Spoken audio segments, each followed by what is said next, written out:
Nous allons personnaliser une boîte. Donc nous avons besoin d'une boîte à chaussures, d'un déco-patch avec les motifs qui vous plaisent, une règle, un crayon, un pot de colle et un pinceau. Nous allons vérifier que la boîte n'a pas de petits défauts. Nous allons maintenant mesurer les dimensions de la boîte et de la feuille pour voir si les dimensions de la boîte correspondent bien aux dimensions de la feuille, si on a besoin de plus ou pas. Donc là j'ai 30 cm de longueur.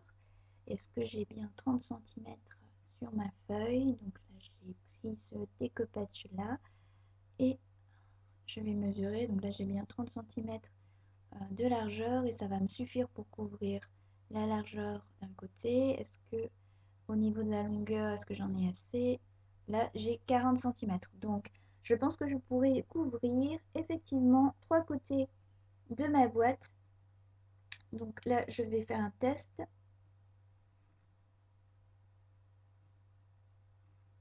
Alors vous voyez bien que j'ai couvert le fond plus de côté.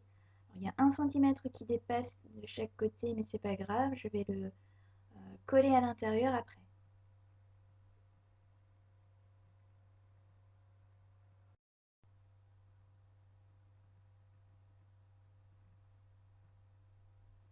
À présent, je vais coller la feuille découpage avec ma colle et mon pinceau. Donc là, j'ai pris de la colle que j'ai faite moi-même, mais vous pouvez acheter de la colle en supermarché. Donc là, je mets toute la colle que j'ai prise sur la boîte, donc j'étale tout. Alors il faut bien étaler pour ne pas avoir de petits grumeaux sur la surface de la boîte.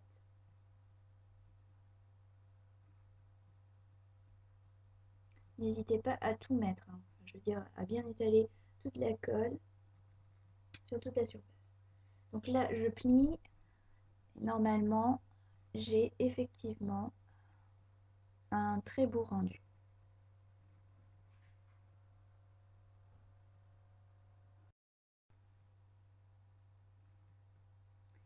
Donc maintenant nous allons coller le bord. Il y a bien 1 cm de feuille qui dépasse. On va mettre la colle dans l'intérieur de la boîte. Alors effectivement, c'est une colle que j'ai préparée moi-même, donc je vais vous donner la recette de cette colle que vous pouvez faire à base d'eau et de farine de blé. Alors ici, j'ai plié la feuille et j'appuie bien. Alors voici ce qu'on obtient lorsqu'on a recouvert toutes les faces. C'est assez joli. Au niveau du couvercle, j'ai pas tout recouvert, j'ai juste recouvert les bords parce que je voulais garder la couleur violette. Et j'ai juste mis une petite image pour couvrir la marque de ma boîte. Voilà.